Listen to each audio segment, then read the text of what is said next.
Ladies and gentlemen, welcome to the Tradesman Experience. This is the podcast built by tradesmen for tradesmen.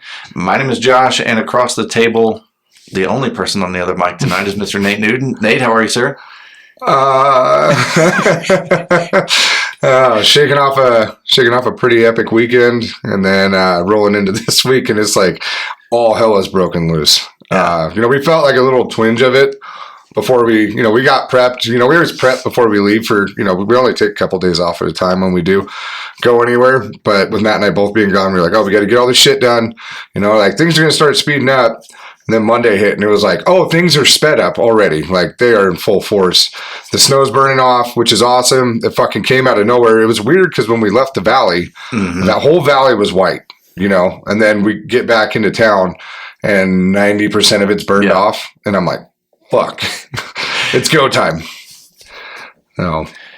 How far out are you guys on work right now as far as like workload months? Oh, yeah. The problem is that we have some super secret squirrel stuff that we're working on that it's up in the air. But if it does go through, that's really going to tie up a bunch of stuff. So, but most of our custom home stuff, we've had the steel packages sitting around for a while. Because there wasn't much work going on up the lake this winter. It was storm after storm after storm. So now we're kind of on our heels a little bit when it comes to installation. We got a lot of stuff to do, and everybody wants everything right now. They're like, "Oh, the snow's gone. All right, let's go." The storms up on the mountain, the Tahoe area, have just devastated. Yeah, a lot of structures, which means there's potential opportunity this summer for work up there. Yeah. Is it some of the homes or buildings that were built like pre-still requirement? Yeah. A lot of those houses went up in the 70s, and people have, the 70s Tahoe started getting kind of hot, but it was cheap. So people had their little family A-frame family cabins. And then, they've been remodeled so many times. Every time somebody buys a fucking house up at Tahoe, instant remodel, but the building codes don't apply since you're not actually tearing out walls or getting anything. The weird part is like, if you leave 3 feet of a stem wall, it's considered a remodel.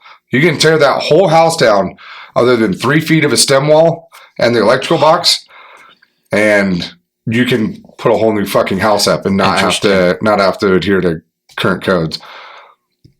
Okay. I don't. You know what? The last part might not be true about adhering to current codes, because TRPA's got a big play in it. The Tahoe Regional Planning Agency. And those guys are. It's a very strict organization. Absolutely. Yeah. The Rayleigh's grocery store collapsed, and then the AT&T store collapsed. That was on South Tahoe, right near State Line? Yeah, that was over at the Y. Oh, okay. Yeah. So it was a little ways away from where we're at, but I mean, I've been seeing videos and stuff of people's gables buckling, so I got a feeling there's going to be a lot of structural repairs and, people wanting to replace glue lambs with steel or something, whatever the problematic places were. We went to the birthday weekend. We drove there in a blizzard and drove home in a rainstorm. Yeah. 2 completely different seasons of weather. And Matt and Nick were in Nick's truck in front of us, and we're driving up through Kirkwood. What is it? 88. The 88. And we're driving up the 88, and I was already like, I'm surprised this is open right now. Right. Because the overhang of some cornices. Yeah, dude. Because I left first thing in the morning. Yeah. And it was Bluebird when I left. And I was looking at those things and they're over the top of the truck. And I'm like, fuck me. So by the time we hit the road, the storm had rolled in. So we were driving through there. I don't want to say a whiteout, but there was some situations. I'm following Nick. He gets too close to this snowbank. And we were just hanging out, having conversation. I was following him. I wasn't tailgating him, but I was closer than I should have been. And he gets too close, hits the snowbank, and fucking complete whiteout. He disappears. Oh, shit. I slam on the brakes. Which isn't good either. Never good on a snowy road.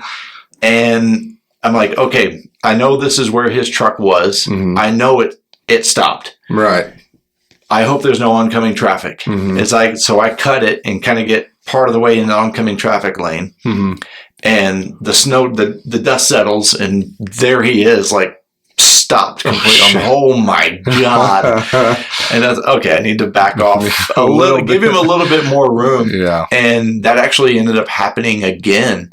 It wasn't that he got too close the second time. It was just whatever happened. It was a complete fucking whiteout. And the whole road vanishes. Right. Yeah. I never got to drive in a whiteout until this year. And it's a crazy experience. Dude, especially when you're on those windy mountain passes, you know, actually Highway 80, that's the deadliest road in the U.S. That Highway 80 between Reno and Sac. Yeah. Oh, dude. It's because you get a lot of people out of the Bay Area that are flatlanders that don't know how to drive in the mountains, let alone drive in the snow. And then they're like, oh, I've got a Mercedes with four-wheel drive. I can do 45 miles an hour up here. No, you can't. I drove 80 a lot when I was working in Sacramento. And it was during the wintertime. Then I was in Anderson for a little while. And it's a crazy road. Well, because you have all the semis get funneled over to Highway 80. Yep. When typically they'll kind of spread out between 50 and 88. But, dude, 80 is a fucking mess in the winter. Yeah, you don't want to be on 80. Again, just even during the summer, the traffic on 80 is disastrous. Oh, yeah. Yeah. But I don't know. Did they end up shutting 88 down that day at all? I don't know. Yeah, because it was, remember, I checked it when I woke up and I left it at like 8 or something. And like I said, it was Bluebird the whole way, which was fucking awesome because I was doing like 40, 45. The snow was like just the perfect texture, you know? So, and there was nobody else up there. So we had a lot of 20, 25 mile-an-hour stretches through there. But again, I mean, there are times you were driving and then 30 feet in front of you, there's oncoming traffic. You know, you can't see them before. So it was a beautiful drive. Like you said, like we were in the middle of the fucking storm. Right. And getting to see that in the blue sky would have been nice. But when we came back, fucking everything was flooding, melting. Right. It had rained. That slushy stuff can get slick too. Yeah. Yeah. But spending the weekend at the Airbnb, we were talking about it before, like rarely can you put 9 people in the same house we got there, Thursday, Friday, Saturday, and then we pulled out Sunday morning. And nothing went wrong. Right. Everybody got along. And, you know, that group of people is so fucking tight knit. And then it's like, even if you are an outsider, once they know that you come in and you can at least take a joke, it's fucking game on after that. Because if you can't, they're going to eat you alive. You're done. You might as well get your own Airbnb. Yeah. And that place was fucking gorgeous, dude. It was so cool. Yeah. It's like, it was one of those scenarios. It was a really great setup. Matt and Becca, the birthday boy, got his own wing, and the rest of us, which is where all of the other bedrooms were. Right. You know, we got our other wing, which was awesome, but it had fucking 5 bathrooms or some shit in that house, and hot tub and a creek running underneath. There was like a couple bridges, and the first night that we stayed, we were talking about it the next morning, and I think it was you had said that you slept with your window open. Yeah. And I was like, oh, that's a brilliant fucking idea. So every night after that, we had the window open. Yeah. And because our bedrooms were next to each other, and that creek ran underneath where we were at in the house. So you had that running water. It was just fucking cool. That white noise was great for fucking passing out. It was so cool. It was either that or the alcohol. Wait, who drank? Yeah. The Nerf gun wars were fucking that was fucking fun. What made me laugh about the Nerf gun wars is we only had a couple like planned out games, but shooting each other was non-stop. There was always somebody going, ow! Dude, those things had some fucking heat on them, too. Like, I woke up the next morning, dude, and it looked like I already have accessory nipples, but it looked like I had 12 nipples on my stomach. Man, you walked in the living room and raised your shirt, and you could see specifically where those Nerf darts had hit you. Yeah. And it was just, it was so entertaining because somebody was always in the kitchen. Like, we were always cooking something, making something, fixing drinks. Something was always going on. And like you said, you'd be there, 5 minutes might go by. Ah, fuck, you know? Everybody just constantly flinches if somebody moves a little too fast. And so I appreciated the fact that it ended up not being like this game on game type thing. Right. It was just a no holds barred all weekend. Because it was like we'd load up all the Nerf guns and they were all sitting on that fucking counter, and then one person would fucking crack somebody with it, and then everybody jumped in, and it was just like darts fucking everywhere. Burlier. Yeah. When we ambushed him with the Gatling gun. Dude.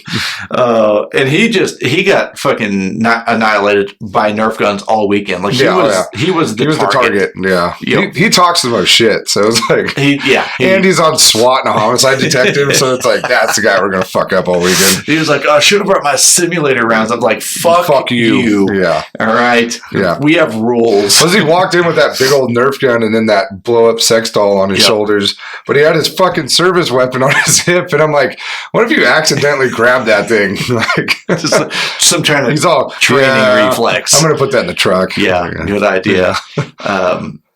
You guys were giving me shit, but I was walking around the house in safety glasses. Yeah. Like, at least 50% of the time. Yeah. As soon as I heard a Nerf gun go up, I'm like, no, not fucking safety glasses. So we'd be sitting in the kitchen making pancakes in safety glasses. Those pancakes were pretty fucking good. Thank you. Thank you. The food there was awesome. And one of the things I appreciated was how much cooking the guys did, you know? Yeah. Well, like, just to chip in on everybody's aspect. That was and that was really my point. Like, you know, I know my experiences from the past and even growing up and stuff. It's like the men all sit in the living room and the women do all the cooking. And that's just how life was.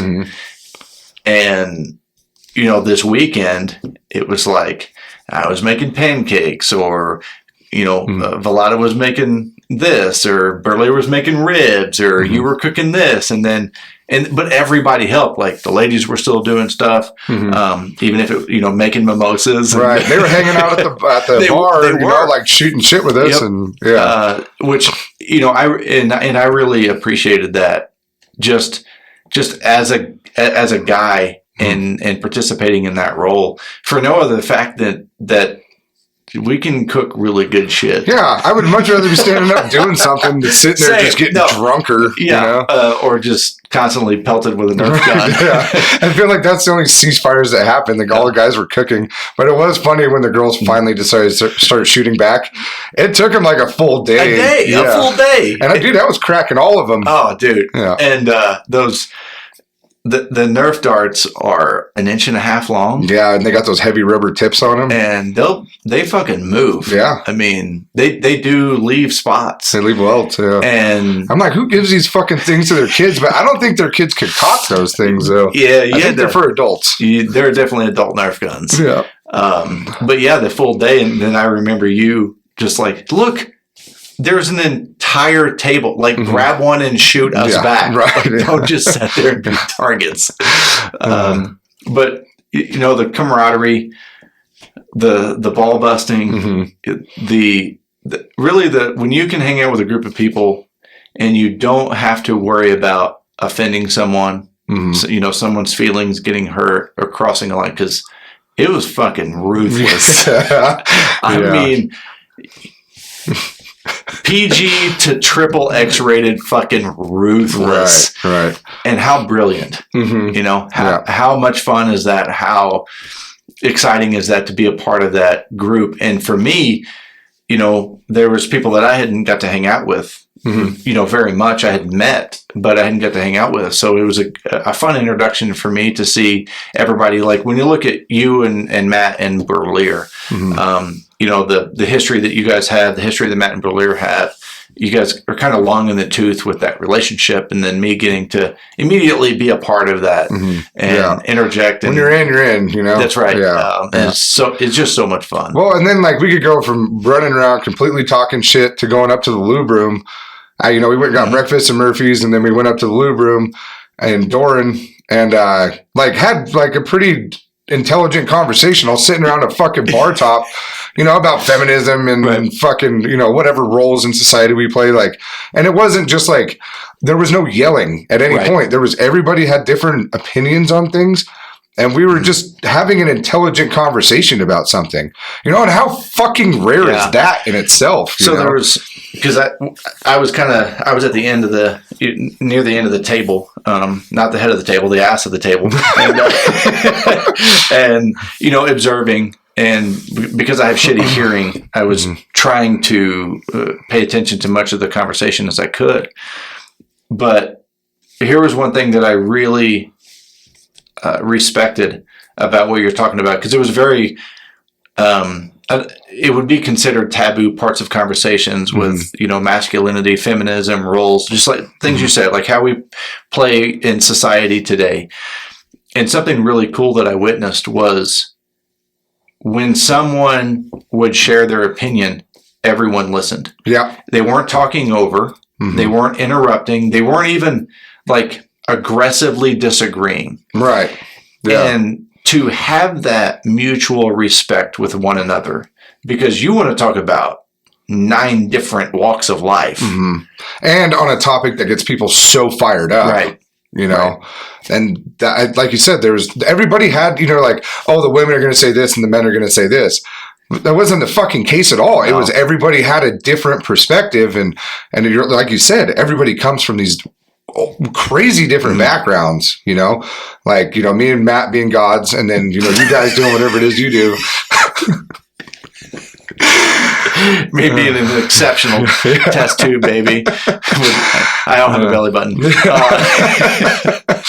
But it was like I sat there at that table, and like this whole weekend was about gratitude to me. Like I walked into that cabin and I was like, dude, it wasn't about what we didn't have. It was about like, this is fucking awesome. I don't know what we didn't have. Yeah, right. But sitting there in that bar, having that conversation in this like dingy fucking dive bar up in the middle of the mountains, so great. It's a fucking great bar, but I was so grateful that I could be around this group of people to have these conversations and have it be bearable, and it went on for what, an hour plus? Yes, probably an hour. Yeah.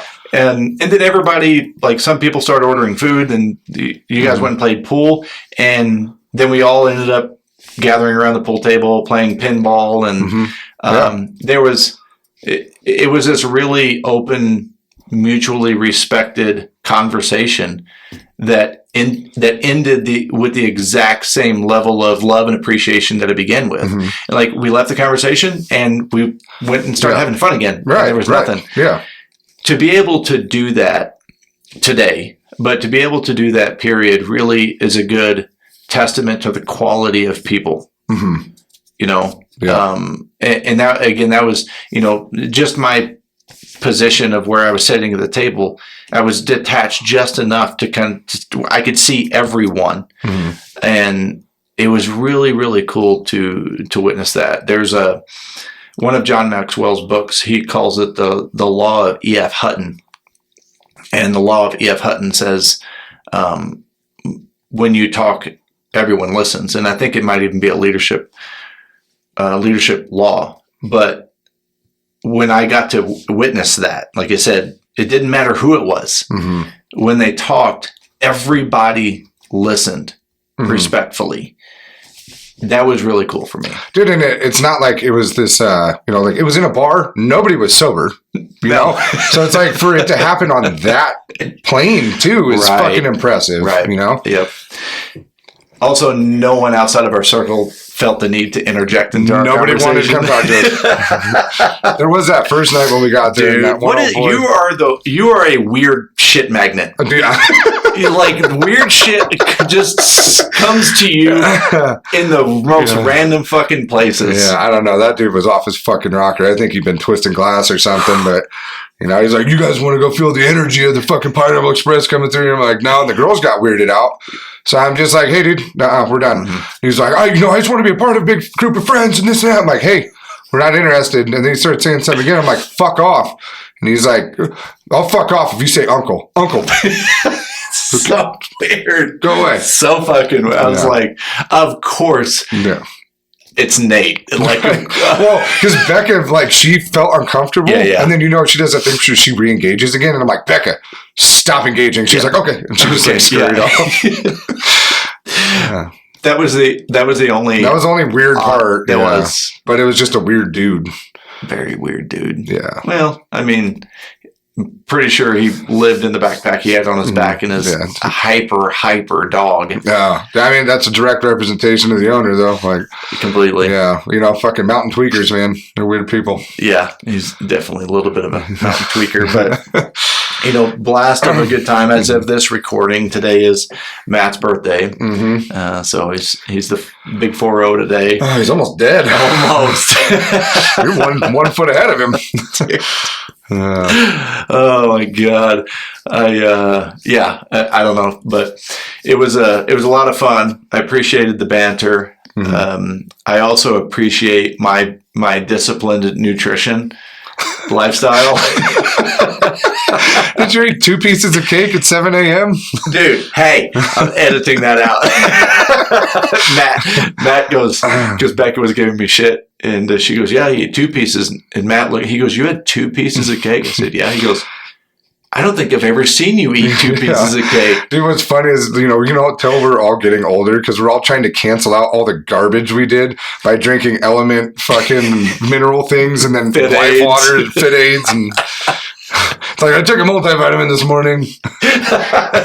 That'll offset the whiskey. Yeah, it was but it was a good time. I'm forever grateful for the people that showed up. And shout out to Matt's mom. Shout out to Matt's mom for having Matt. Gave us a reason to go out there. His dad. Mm-hmm. Way to go, Sarge. Pushed when he should have pulled. Yeah. They had me first, and they were like, we can obviously do better. First of all, as a genetic specimen, fail. Yeah. Where is his belly button?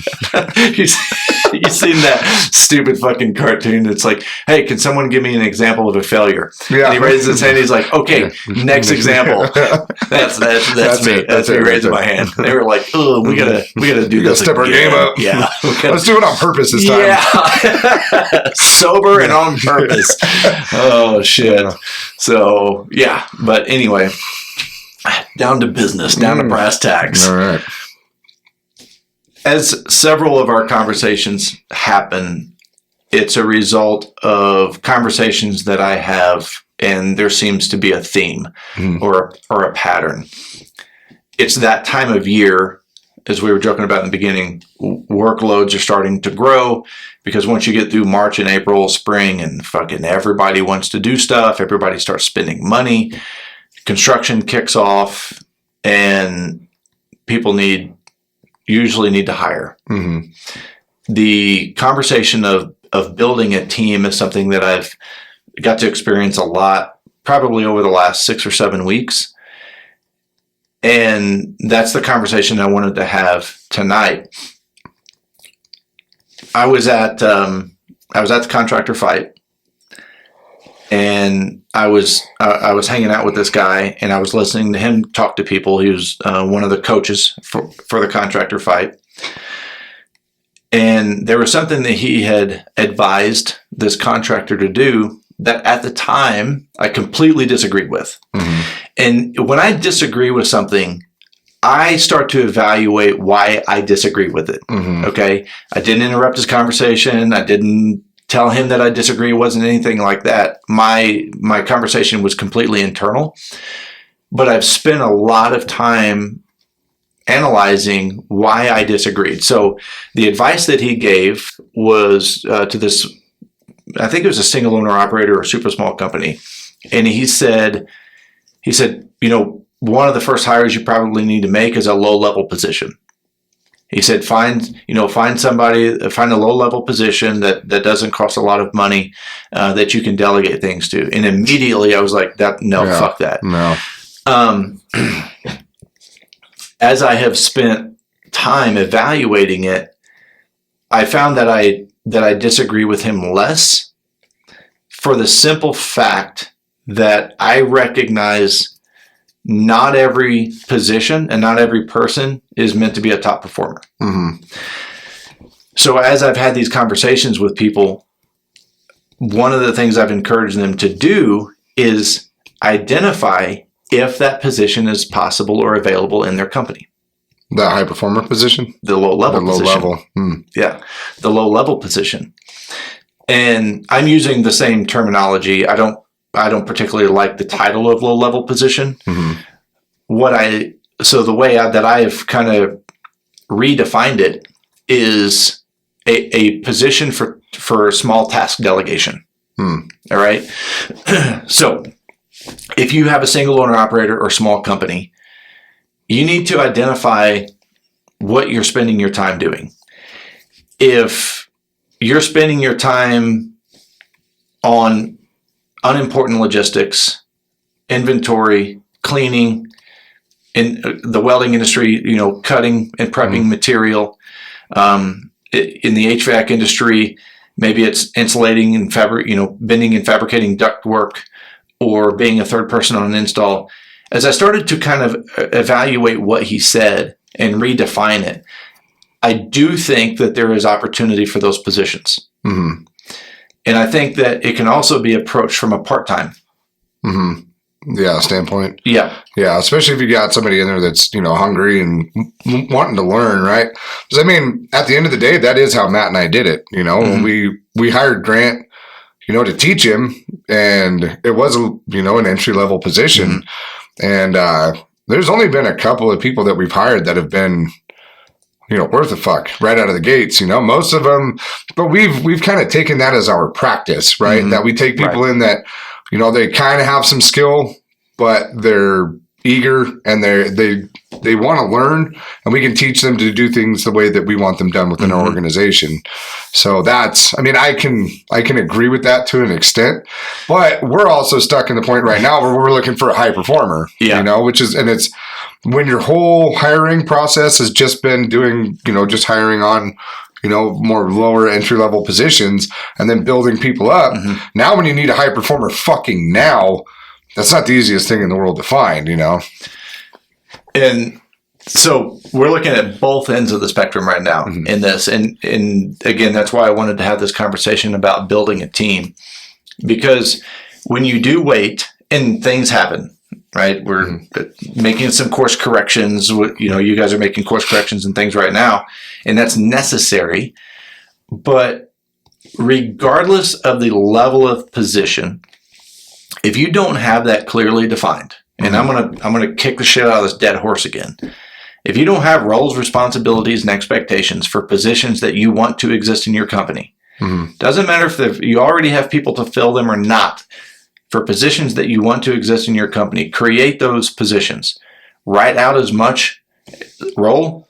What is the role? Mm-hmm. Is it an entry level? Is it a mid level? Is it a leadership level? Is it a top performer level?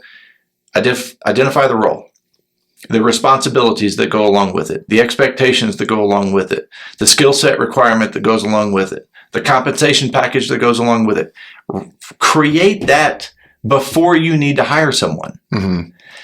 Then you have these multiple positions available. And when the time comes that you need to start recruiting, interviewing, and hiring people, you can look at what position you mm-hmm. need to fill first. All right. So one of the conversations I had recently, we were looking at both ends of the spectrum right now. All right. Do we need an entry level position, or do we need a high performer? Mm-hmm.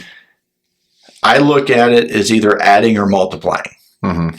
So if you're going to add to your team, that is somebody that really does things that you don't need to be doing or that you really suck at. Mm-hmm. Okay. So for example, when I hired Mama D was a great addition to my team because she was phenomenal at all of the things that I was really bad at. So that was a great addition. When I brought Robbie on board, Robbie was a multiplication because Robbie had very similar skill sets to me. Okay. So now I was multiplying our ability. Right. As opposed to adding. So that's how I look at hiring. So when you look at these and create these different positions to build this team, the question is, what's the best hire? Right. Yeah. Where's the pinch point at the moment? Fuck, dude. As I know, a lot of people on the West Coast are going through exactly what we are right now. And it's this huge bottleneck of shit that got fucked up because of the weather all winter. And now that the snow's finally burning off, and it's burning off quickly to the point where it's flooding the whole fucking valley, like, everybody wants to go now. And all of their projects have been pushed back for months. Well, fucking what? What do you want from us? You know, and everybody thinks that they're top priority, and and at the end of the day, we do have clients that are priority. There are some people that we are going to go out of our way to fucking do more for, but it's even just getting the smaller tasks done is so much more critical right now than and we do, grateful for Garrett that he got a new position in the firefighting, and he's going to make his way that way, and we're like, fucking A, man, good for you. We know this is what you wanted to do. But we're going to miss him. But man, does that leave a hole, you know? And so, like, trying to find a high performer to take over that end of it. Meanwhile, we still have to get those people to do the tasks in there as well. And I feel like there's a lot of people that are going to be feeling that pinch this spring. It's going to be rough out there. And if you're not one of those companies that's fortunate enough to have a 10 to 15, 20 man crew, if you went from 6 to 4, that's a big fucking change, and then, trying to fill those positions with equal people isn't necessarily feasible, so this is like one of those really difficult things about business, right? There's nobody out there that can do this for you. This is your burden as a business owner, and it's fucking stressful, man. Like, completely. And I think that's why it's so important to create clarity in what you need, what position you need to create or fill on the team. Because when people get into this state, they reactively hire. And what that means is anybody available, they bring on board. Right. And they just expect them to work like they would work. They expect them to have told the truth on their resume. And they expect them to take the initiative to just fulfill the position. And that doesn't work very often. No. I mean, Garrett was talking about that, from Hot Shot. I'm sorry, Derek Garrett. This guy's got 2 first names. And, he was talking about that. He was like, you promised to have this many people on site, and he's just looking for a warm body and a driver's license. And it's like, at the smaller level, that's so hard to have on your team, like somebody that's just incompetent and doesn't really know, they know just enough to fucking walk around and hold a board or something, know. But we end up in that position a lot, right? Because we're trying to bid work and make sure we keep enough out in front of people, but then maybe we land a little more than we anticipated, and then you're like, oh, fuck. Like, and then it all comes down on you. And that's why, what I was saying with the entry level position versus the high performer position and any position in between, you have to be able to recognize, okay, if I have an entry level position that doesn't really possess the skill set of the craft, but can assist me in the craft. Right. And that was one of the conversations, multiple conversations that we went through, is they identified that was actually a better hire right now, that they could have someone, it is going to be a lower price point, but they can still operate in a manner that generates revenue, but can complement their position. So they're going to add on. So they can, again, back to task delegation. Right. And maybe it starts out as a 20 or 30 hour a week position, but that also lays out opportunity for that individual, to grow if they want to grow. But, if you were a single owner operator and you said, okay, we've got this fabrication job today, you can lay out that position and go, hey, I need you to cut these and do these. Then you have now an opportunity to make phone calls, emails, work on stuff. And then you can go out and, okay, now we need you to do these, and then you tack. And then it gives you a little bit of flexibility. You've got to make sure that you onboard them correctly so you don't have to spend all of your time micromanaging them, because then you might as well do it yourself. And I think that's a perception that people get hung up on. They're like, well, if I got somebody like that, I might as well fucking do it myself. Okay, well, then you're your limiting factor. Right.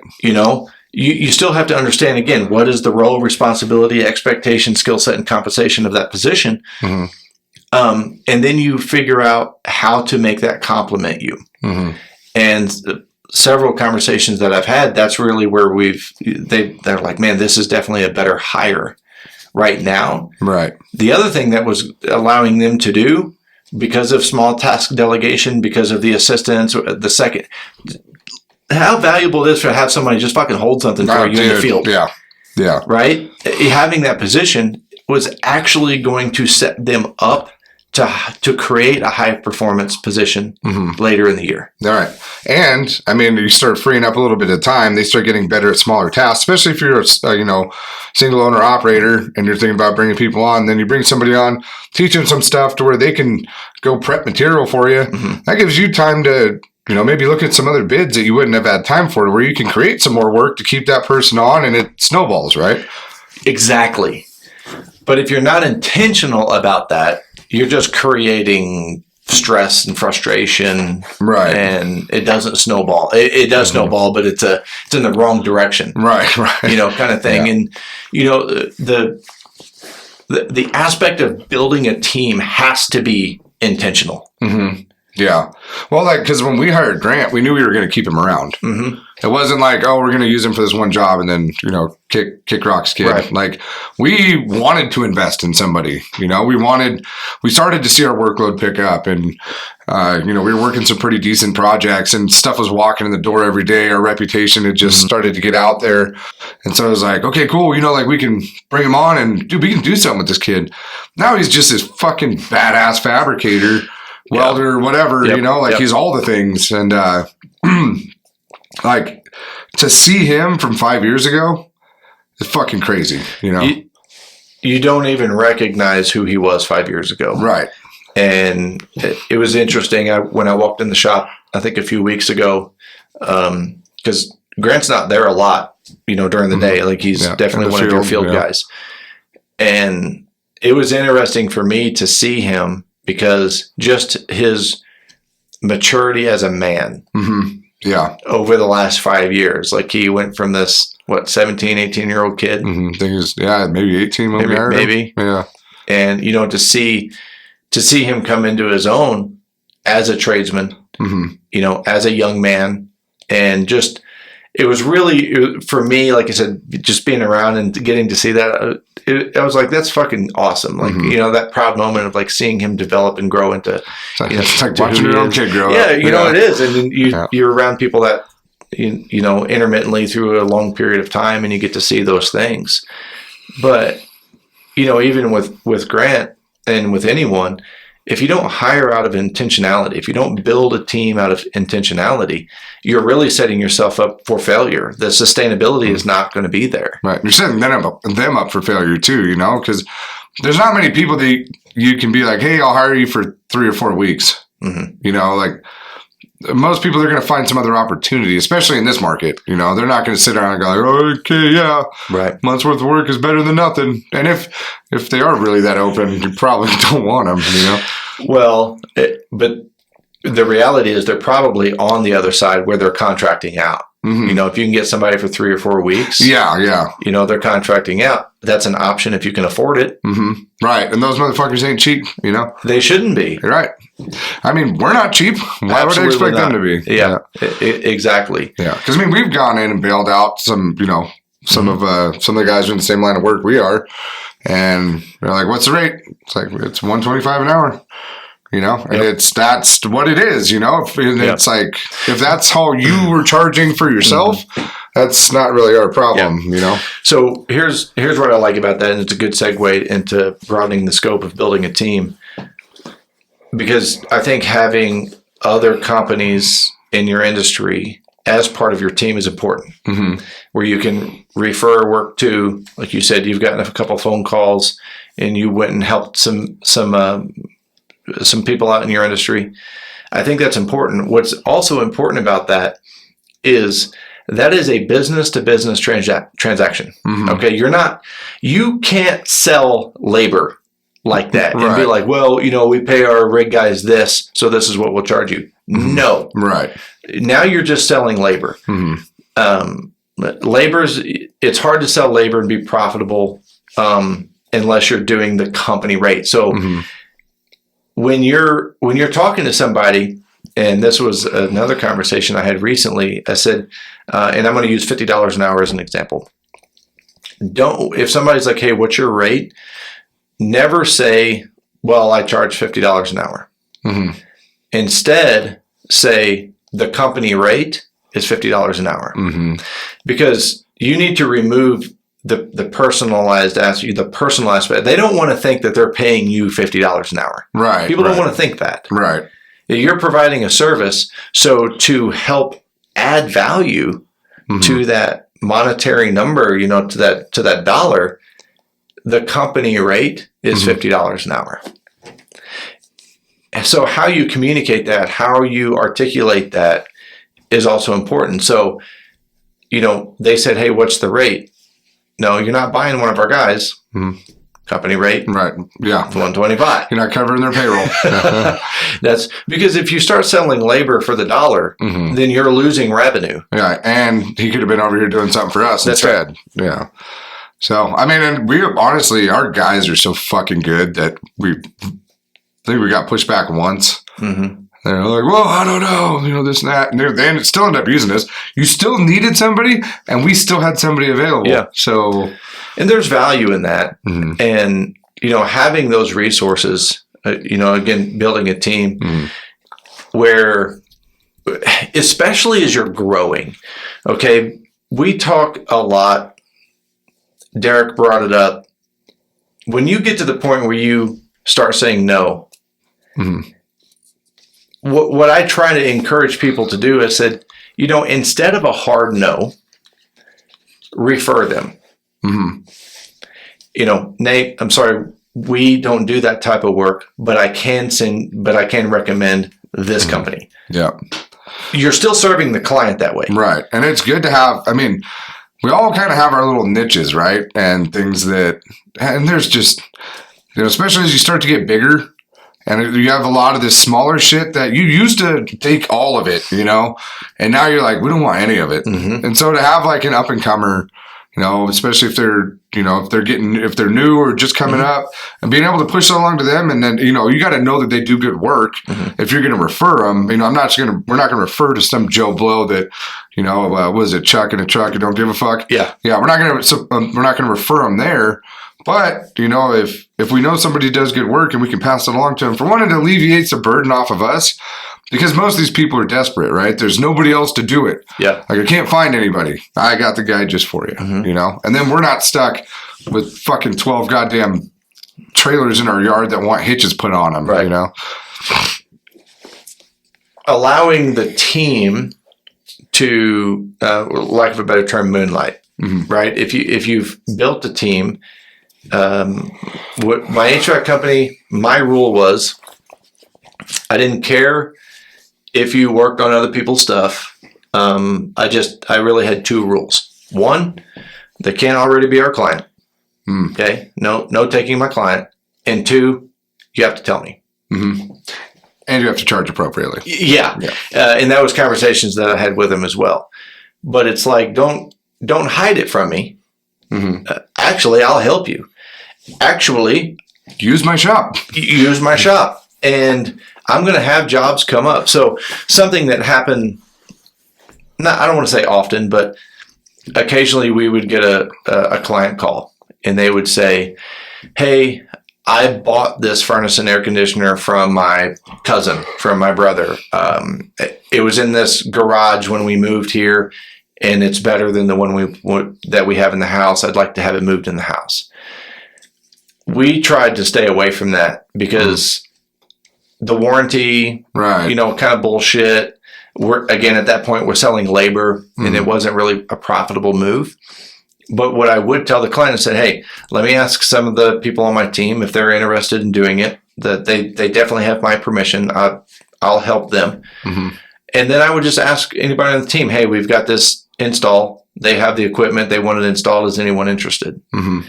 And anybody that wanted it, I would help them coordinate, in a way, because I didn't want them to damage my reputation or the team's reputation. I still wanted them to serve the client, make sure they were charging appropriately, and then offer them, be like, yeah, you can use our truck. Like, as long as I was involved and they weren't fucking up the market and we were still taking care of the clients, that was a good option for us too. Mm-hmm. So, if you have a team and you're looking at migrating out, I mean, if you're in your 20s and you're not working Saturdays, like, I'm like, what are you doing? Yeah. Unless you've got a gaggle of kids at home already. Mm-hmm. But, maybe working will help the reproduction down, and slow that shit down a little bit. Get off of her. Oh, my God. The opportunity to expedite your learning, make some extra money, and still serve that client. There's a great opportunity there if you have the team and you have people that are willing to do it. Mm-hmm. So looking at, again, delegation, team building, serving the client. If you've got another contractor that you can work with and send work to, great. Yeah. If you've got somebody on your team that you can delegate things to that wants to do stuff on the weekend occasionally, great. Mm-hmm. Right. But all of that is still, it encompasses serving the client, but you have to build the team to be able to do that. Mm-hmm. When I went in with the HVAC company, I knew from day one, I did not want to do this shit by myself. Right. Like, I knew from day one, I needed people. Mm-hmm. I wanted people and I needed people to be able to achieve success the way that I wanted to achieve it and operate at that level. Building a team was the fundamental ingredient of all of that. Mm-hmm. And starting with like learning how to interview and learning how to fire people and, all those processes and developing roles and things that we talk about all the time. That was really building the team is what allowed us to do what we did in that industry. Mm-hmm. And we had roles all the way down to low level interns to, top performers, to department leaders, and everything in between. It's just so misunderstood on how and why that's so important. Mm-hmm. And I'm hoping that's the point that we're getting across tonight. It's like, identify what the best hire is. Mm-hmm. Create these roles, identify the best hire, and figure out what's going to complement you. Are you adding or multiplying? Is it part-time or full-time? What can you afford? A $55 an hour guy versus a $20 an hour guy is significant. Yeah. Yeah. There's a big skill gap between those people, Big skill gap. Big, you have to realize that lower level entry level person has to be attached to somebody. That you got to realize that it's also going to be inhibiting somebody else's performance, at least in the beginning, and that's going to happen. You can't just be like, oh, I fucking hired this guy. Yeah. Productivity is supposed to go up. It's like, Okay. So this is what I like. And this was a point that you brought up off air. You have to accept and give them permission to make mistakes. Mm-hmm. Yeah. You have to accept that they're going to make mistakes. Mm-hmm. The entry-level position that we're talking about, you have to understand that they're not going to generate $100 an hour like your top performer might. You can't over-expect. Right. So the quality can't be sacrificed, right? The standard can't be sacrificed, but the expectation of performance has to be relevant to the position. Yep. hiring is always going to cost you money right out of the gates. Always. Even if it's a high performer, you still have to get them adjusted to your equipment, your processes, your leadership, your crew, your equipment, whatever the fuck it is. Yep. It's going to cost you money day one, at least day one. Right. And it's more like the first couple weeks. That's right. Right. You know, and shit's going to get fucked up. Nerves are high, this and that. Like, people think that hiring somebody can be this. It's like, oh, okay, well, seamless. We've eased the pain here, and it's like, no. Now the antiseptic hasn't kicked in yet. like, give it, it's like putting hydrogen peroxide on wounds. It's gonna burn like a motherfucker until it feels better, right? Yep. So if you go into it with that being your expectation of what you're doing, being like, okay, I know that it's going to suck right up front, and I feel that there's a lot of owner-operators that have stayed owner-operators because they didn't see past that first week. They're just like, fuck it, this just cost me money. I can't trust anybody to do anything. Well, you didn't fucking train them, did you? You're just like, hey, go do this. And then they didn't do it the way you wanted them to do it. I think to identify if that's the role, you have to, in parallel with creating the position and the roles and the expectations, you have to be really good at evaluating your day and your time in a manner that you can say, okay, you can look at what you're doing right now and you can say, all right, is this something that I could delegate? If it's yes, which position would that be delegated to? If no, okay.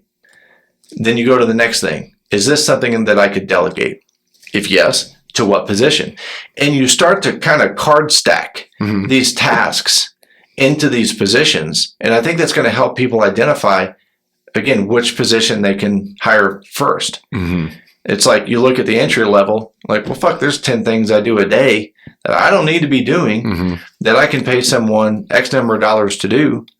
And then I can spend my time generating revenue and working on these things, sales, whatever it is. If you look and you go, God damn, I need to multiply my skill set and ability. Okay, then this is the position that we look at. But if you don't have that sense of being introspective or self-evaluating about how you're spending your time and what you're doing, I don't think you really are going to know what's the best route hire. Yeah. Then, when you get to a point then where you guys are at now, it's like you're going to get to a point, you bring a few people on your team, a majority of your hires are going to be top performers. You're going to need to bring top technicians in. We experienced the same thing, especially as my role evolved in the company. Yeah. And like Christian, who's our greenhorn, he's evolving rapidly. And so like that will be a position that will get filled, once he rigs up or once we have full confidence in his skills and he's no longer the greenhorn, we're going to be looking for another one. We always want to be training somebody, because people do leave. They either, found some other opportunity or, there's whatever. They decide they don't want to do their line of work anymore, which happens, Of course. And so, which we've seen a couple of times, people just know that they can't hack it within what our parameters are, right? That our standards are so high and they're just like, I don't want to fucking deal with that. So you constantly have to be training someone. And I don't want people to forget that once they start building up crews and they're like, they kind of have this pool of high performers to choose from, you still got to be training the next round of people coming in.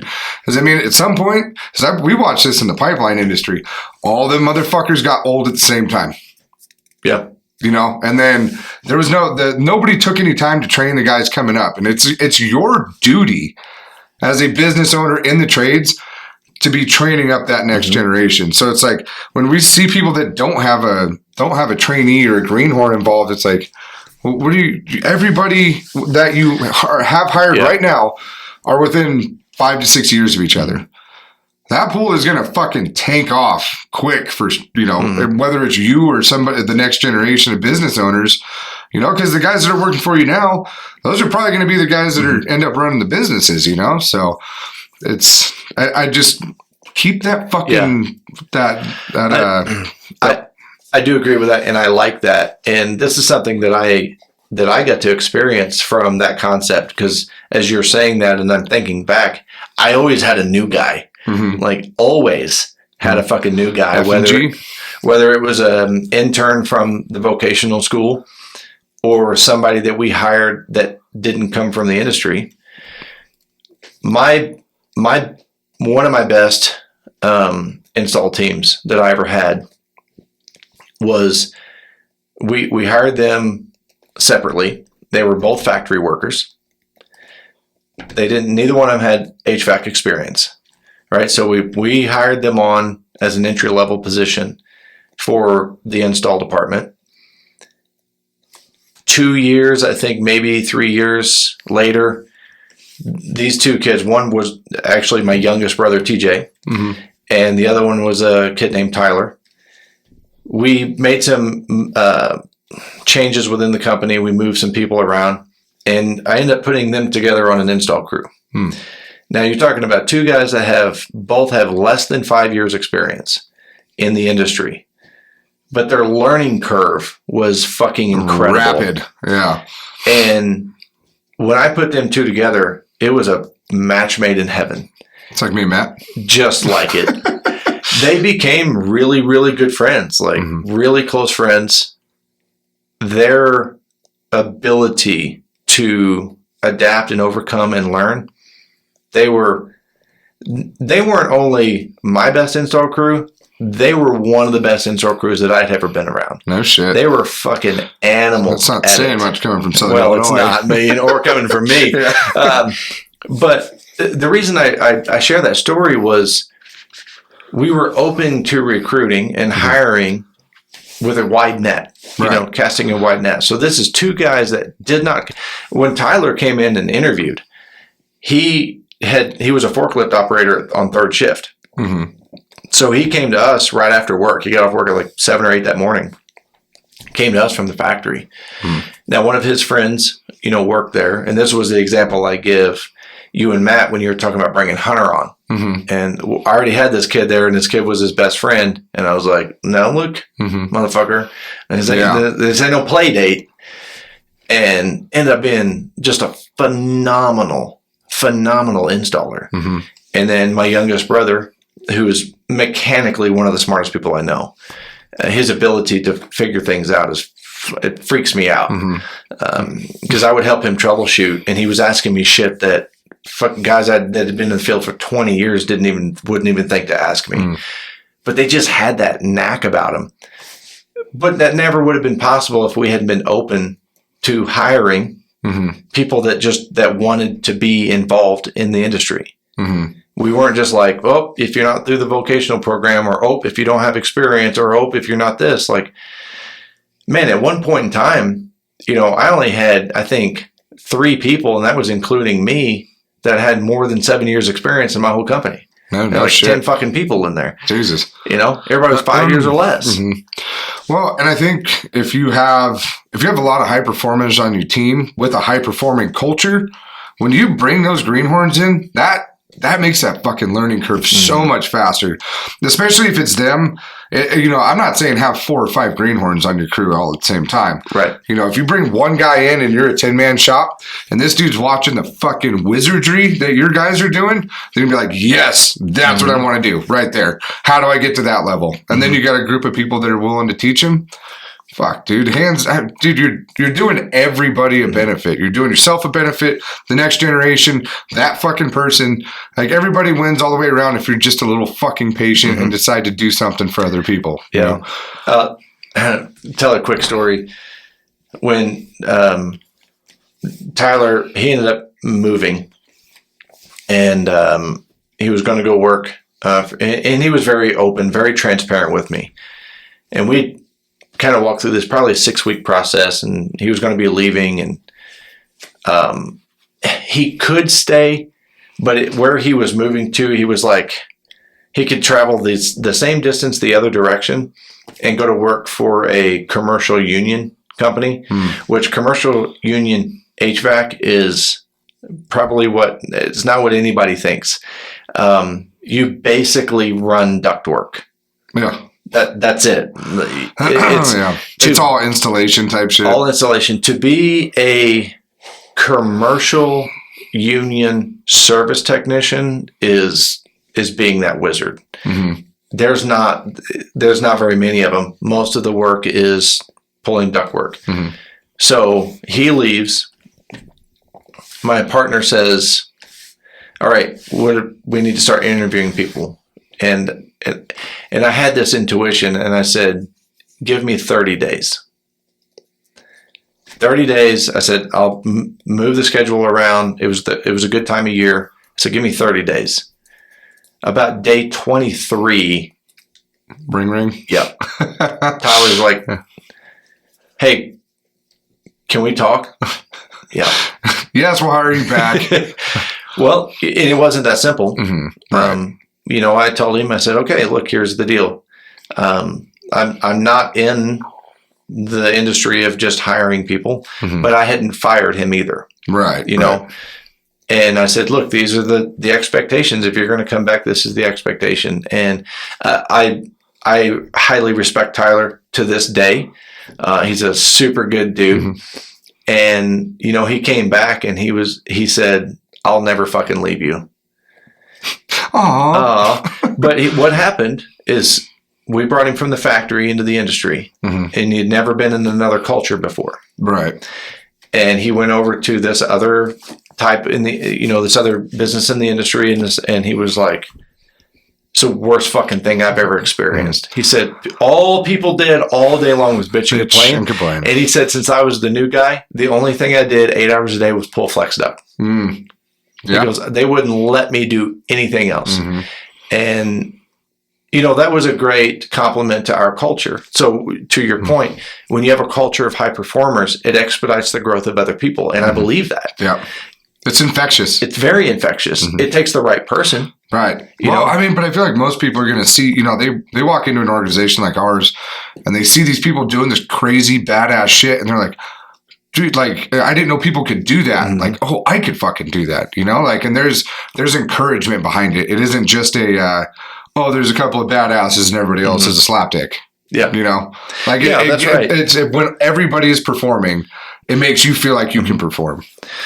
And the point to my story about Tyler and TJ is if you are looking to create and fill that entry level position, don't isolate yourself to industry specifics, mm-hmm. right? We hired both of those kids, and they were kids back then. Mm-hmm. We hired both of those kids on attitude. Right.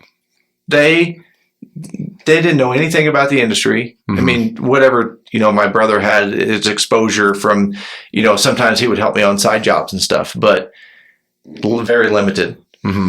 We hired them on attitude. If you're mindful of that, and you are recruiting correctly, when you do go, again, we've used this example, when you go to your morning gas station stop and that person behind the counter is just an absolute rock star, mm-hmm. that's a potential candidate right there. Right. Don't judge them by what their current position is. Yes, thank you. Yeah. Yeah. They're like, oh, this dude has done shit. He works at a gas station. Today. You're like, why could he not? If he's got a great attitude. Most people, they just end up in those positions, either one, because they didn't know that they could do any better, mm-hmm. or thought life has just handed them some fucking shit hands lately, Yeah. Maybe give them an ace in the hole, Yep. And that might be their second job, mm-hmm. making, $9.75 an hour. Right. And you can offer them an opportunity to consolidate both of their jobs into one and learn a skill. And like I said, man, in 3 years, TJ and Tyler were just fucking untouchable. Mm-hmm. And it was just so awesome to see. So, be mindful of that when you're looking at building. If you have the opportunity to create and again fill that entry level position, don't get hung up on the industry specifics. Mm-hmm. Find somebody that, when I look at hiring, these are the 3 points I look at is attitude, ambition, and skill set, mm-hmm. in that order. And because you're not going to be able to train them on the first two, mm-hmm. but you give me the first two, right? Yeah, and I'll build a fucking monster, mm-hmm. with the third part. Yeah, and And, you know, so I think people get wrapped up in their own skill set and ability, and they impose that expectation on others. And they're like, well, they can't fucking weld. They can't fucking troubleshoot an air conditioner. They can't do that. It's like, yet. There was a day when you couldn't use it, motherfucker. Yeah, that's right. Yeah. So building a team obviously takes good leadership, but I think it takes maybe even more so leadership is intentionality. Yeah. So identify what role you need to create and fill in your company, and then start evaluating of what you can do with task delegation to sustain that role. And then look at hiring, look at interviewing, hiring, onboarding, all of those things. But building a team is it's not by accident. Yeah. So it's not like your conception. It's not at all. Not at all. 'Cause I don't know. My mom was standing on her head, and son got in there. Yeah, they were probably in the backseat of a Buick. Did they? They probably had a Buick. Everybody had a Buick back in the 60s. I was going to say, what decade are we talking about? Especially in that trailer park. True. Yeah. I think it was until I was a year old. I think we did live in a trailer, and then we ended up in a trailer again a few years later. So, surprise! Who would have thought it? So, dude, this weekend, Candace, when we were all there, and of course, like everybody treats me like Father Time, which is fucking hilarious. And Candace goes, "So, how old are you?" Of course, I'm never allowed to answer that question when you guys are around. He's full of shit. So, we were talking about those cornices that were hanging over the roadways. Yeah. You know how Kat came out here for a while? Yep. And then she headed back to the bay? Fucking one of those cornices fell off and broke the fucking headlight on that Mercedes of hers. That's going to be like $3,000 to replace that fucking headlight. Oh. Yeah. The drifter, her car. The Driftmobile? Yeah. Oh, dude. I look in my rearview mirror and it's like fucking Tokyo Drift. Right. And I was like, oh no. Oh no. And she starts heading toward because I guess people need to understand where the snow plows had continued to go, plus, move the snow. Like these snow embankments are 20 feet tall, on parts of this road. And I see her fucking just now going to it, and she jerks the wheel, and Tokyo drifts the other way, and I'm like, oh shit! She saved it. She saved it. Didn't panic, didn't slam on the brakes. Fucking saved it, dude. Saved it. Yeah, and Matt and Nick were behind her watching the whole thing. I know Matt was saying some smart ass shit about it too. As he should. And then we get to the house where he's like, "You didn't see that?" I was like, "Fuck no! No, I was plowing the road for you, motherfuckers." Yeah, you were ahead of me, and then her and Matt. So yeah, dude, fucking, it was a trip. It was a trip. So, all right, man, I'm done. You done? Yes. You can find Nate on Instagram at NateNewton87. I am on Instagram at The Tradesman Experience. Email is thetradesmanexperience@gmail.com. Website's thetradesmanexperience.com. And the YouTube channel, which we got the cameras back up for this one, is The Tradesman Experience. Thank you so much for spending this time with us. Get out there, get shit done. How did I fuck that up? That's the first time. Yeah. Oh, God. Fucking be proud to be a tradesman. Get the fuck out of here.